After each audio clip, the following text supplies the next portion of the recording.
will talk. Okay, this is the best production level issues I'm going to talk about for you. Best, the best of best. Okay, so stay positive here to understand. The real-time production debugging scaling issues I'm going to talk about. So one of the real-time production debugging issues is if the bean scope is basically if you write at scope prototype, and because of that also your infrastructure cost will increase. So they will fix at scope at a singleton bean, not prototype. And cache latency, they will use that cache evit configuration, and then that will increase the impact, the latency. For memory leak, we have to check unbound map usages, right? So we will have to do all this in the real production. So have you come across this bean issues in the infrastructure side, guys, or what level you guys have come across? Hello? No, Okay, so can you give me the example of first one bean scope cost? Beam scope in type. Yeah. So this is, see, what will this at scope prototype will do is, this will tell that container to create a new bean instance every time it is requested. Okay. It is like, see, what will happen is if you specify that at scope prototype, and when you write a service, right, you write service, correct? On top of a service, you write at scope prototype. So then what will happen? It means what happens is you are asking to create a new bean instance every time it's requested. So that will add more infrastructure cost. Okay, if you specify at scope singleton, then what happens is you will every time when you create a, when you try to call you are trying to create an application context, and then if you write my service dot class or something, it will create for every time, it will create one new bean, right? So that's time each call it will create one instance. Okay, creating separate for each call you do, it will create one instance, right? So that will be overhead, right? So they are not fully managed by Spring, but that's why Spring won't call the destroy also. So that's why what people do is they will specify it as singleton, so that it will be created one instance per Spring container. For prototype means what? It will new instance every request for one instance per HTTP request. That's why we will use one instance per Spring container, so that we will be able to make it in terms of CPU infra faster. Is this clear? Yes, yeah. yes. Actually, Okay. by default, it always singleton, so we normally don't get the issue because until unless you specify. Some legacy applications would have been written in some of the codes as prototype. And one more thing, you're agreeing. Sometimes have you come across cache evit? No, this I This will didn't. remove the entries from the cache. It is oftenly paid with at catchable to manage read and write catching logics.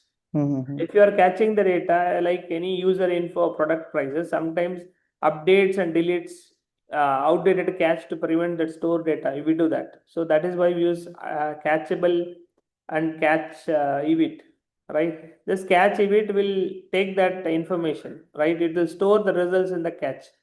So it removes, if you want, it removes entry from the cache also when data changes. Okay, so it is to clear all the cache. If sometimes if the cache, if it fails, then the cache won't be updated. It'll cause that mismatched data will come sometimes. So that is one more read from the cache if data is missing or something, right? Update the cache and remove the data from the cache. Okay, what all other production issues you guys have faced?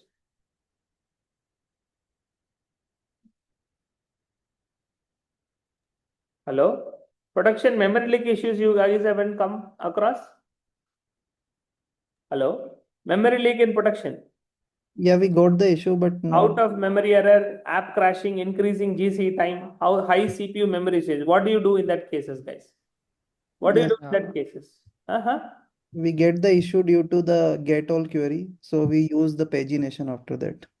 Okay. So have you guys haven't got some kind of unclosed resources issues? Streams, DB connections, input streams, large objects in the static field that you haven't got it? No. Okay. So if you haven't, okay, that is one thing. Have you got any issues related to threads, thread exhausting?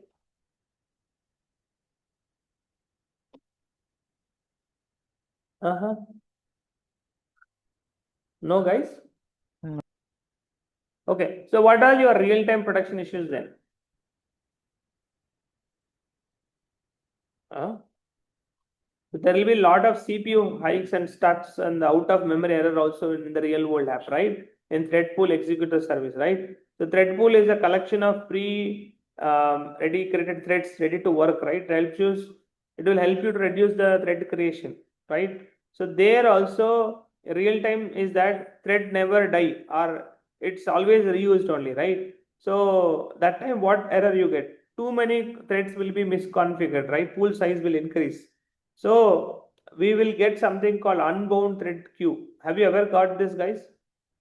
When you achieve more than 1 million tasks are submitted, that time we get this unbounded thread queue. Hello? Okay, so I have read somewhere else, but can you elaborate this thread unbound when we used to get and what is the fix for that? See, thread unbound. If I say that will come use cases. If I say in real time.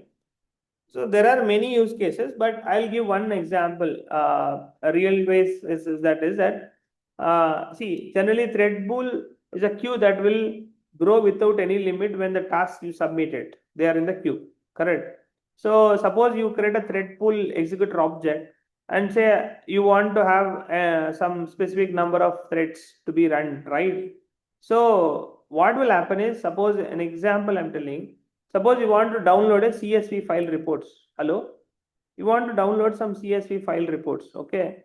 So each request, let's say, takes some 3 seconds or 5 seconds to process it. So that time, what you do is you use async to run them in the background using thread pool. Everyone knows async, correct?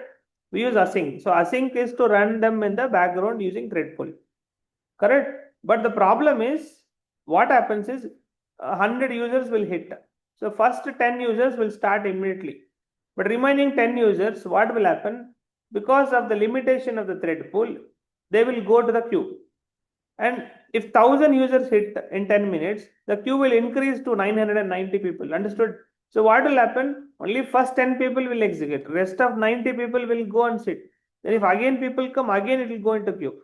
Due to this reason, what will happen? The heap memory will grow. Hello? What will happen? The heap memory will grow. When the heap memory grows, automatically GIM will eventually crash, saying that out of memory error and gets killed. Hello? So for this, what we do is we will set the core pool size of 10 or maximum pool size and queue capacity, and we will mention the rejection execution handler also. What is the abortion policy also we set it.